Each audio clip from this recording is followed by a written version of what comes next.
Adapun konstruksi perkara perlu kami sampaikan kembali lebih lengkapnya sebagai berikut. Tersangka Lukas NMB di tahun 2013 pertama kali dilantik sebagai Gubernur Papua untuk periode 2013-2018 dan terpilih kembali pada tahun 2018 sampai dengan 2023. Dengan kedudukannya sebagai Gubernur, tersangka Lukas NMB LE kemudian diduga ikut terlibat hingga berperan aktif dalam beberapa kegiatan pengadaan proyek infrastruktur di Dinas PUPR Pemprov Papua dengan memenangkan perusahaan tertentu, di antaranya perusahaan milik tersangka RL, yaitu PT TBP, untuk mengerjakan proyek-proyek multi-years. Agar dimenangkan, tersangka RL yang sudah kita lakukan penahanan sebelumnya, diduga melakukan komunikasi dan pertemuan hingga memberikan sejumlah uang sebelum proses pelelangan berlangsung.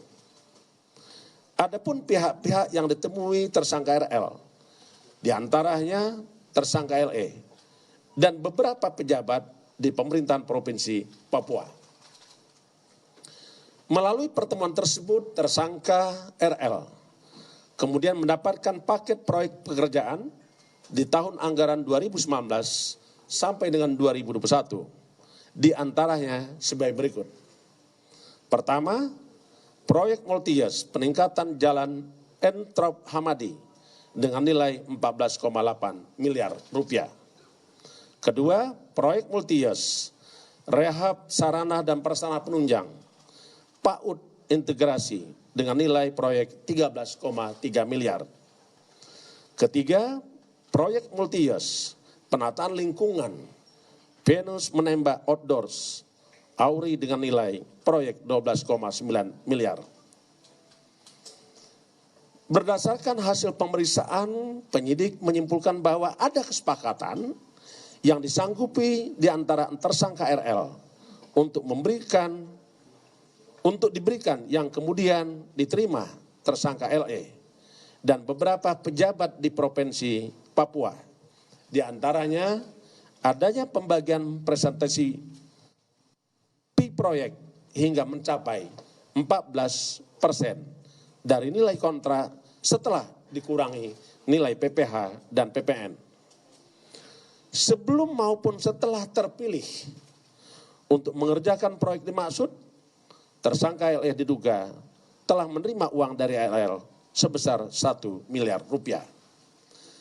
Tersangka LE juga diduga telah menerima pemberian lain sebagai gratifikasi yang berhubungan dengan jabatannya yang berdasarkan bukti permulaan sejauh ini sampai saat ini berjumlah sekitar 10 miliar rupiah. Saat ini kami terus melakukan pendalaman terkait informasi dan data termasuk aliran uang yang diduga diterima LE dan juga dugaan perubahan bentuk ke dalam ataupun beberapa aset yang bernilai ekonomis. Hingga sekarang tim penyidik telah melakukan pemeriksaan lebih kurang 76 orang. Kami pun telah melakukan penggeledahan lebih kurang 6 tempat daerah yang kami lakukan di tempat yang tersebar. Di Papua, di Jakarta, Sukabumi, Bogor, Tangerang, Batam. Dan KPK juga telah melakukan penyitaan aset antara lain berupa emas batangan, perhiasan emas dan kendaraan mewah dengan nilai sekitar 4,5 miliar rupiah. Di samping itu, KPK telah memblokir rekening dengan nilai 76,2 miliar. Berdasarkan alat bukti, maka patut disangkakan tersangka telah disangkakan melanggar pasal 12 huruf A atau huruf B atau pasal 11 dan pasal 12B besar Undang-Undang 31 tahun 1999 tentang pemberantasan tindak pidana korupsi sebagaimana telah diubah dengan Undang-Undang nomor 20 tahun 2021 tentang perubahan atas Undang-Undang 31 tahun 1999 tentang pemberantasan tindak pidana korupsi. Kami sungguh prihatin kondisi masih saja sering terjadi korupsi, khusus dilakukan oleh kepala daerah. KPK tidak akan pernah berhenti untuk melakukan upaya-upaya membersihkan Indonesia dari praktek korupsi.